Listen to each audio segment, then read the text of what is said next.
Okay, welcome back. In the next learning unit, we're going to be covering the Middle American realm. Here's an image of the Middle American realm. The most notable country is Mexico. We also have the countries of Central America, and we also have the islands of the Caribbean. So this is really the space between the United States and the continent of South America.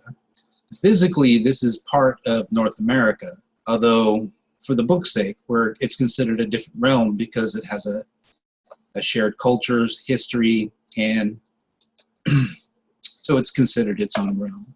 Now remember that you are responsible for knowing all of the concepts, ideas, and terms that are highlighted at the beginning of the book. I've highlighted a few here that we will go over today, but if there are some that we don't go over, you're responsible for learning them. So this is a regional map of the Middle American realm. It's divided into three primary regions. One is the country of Mexico. Mexico is the large dominant country in this realm. And just below Mexico are the countries that are part of what's called Central America. I'm going to pause here and note something that, well, the realm that we're studying is called the Middle American realm. That can sound a little bit close to this term, which is Central America. Central America is a widely adopted term for these specific countries that lie between Mexico and Colombia down here in South America.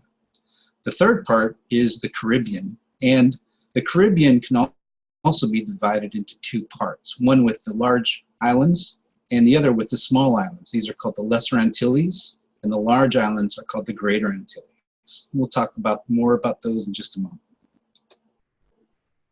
In terms of population, Mexico is the largest country in the realm with around 129 million people and a growing population. Much larger than the other two, which are in the Caribbean, we have the largest island country of Cuba, and in Central America, we have the other largest country in Central America, which is Guatemala. But both Cuba and Guatemala only have just, they're in the tens of millions, where Mexico is well over 100 million. Mexico is also home to the largest city in the realm, which is Mexico City, its capital. The urban area around Mexico City has over 20 million people, or more population than countries of Guatemala or Cuba. So here's a map that's highlighting the Caribbean Basin, and again, the Caribbean Basin has two parts. One is the Greater Antilles, which are large islands, including the island of Cuba, the island of Jamaica, the island of Hispaniola, and the island of Puerto Rico, which is the United States territory.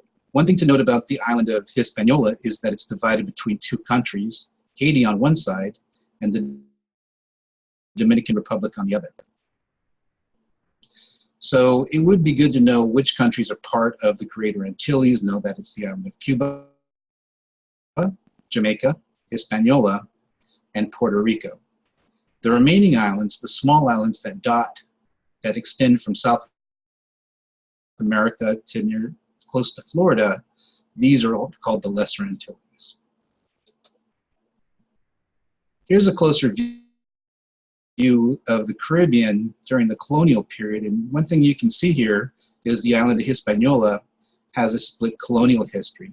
Part of it, the Haiti part, was administered by the French, where the Dominican Republic was a colony of Spain. And we'll talk a little bit more about some of the differences between them later on.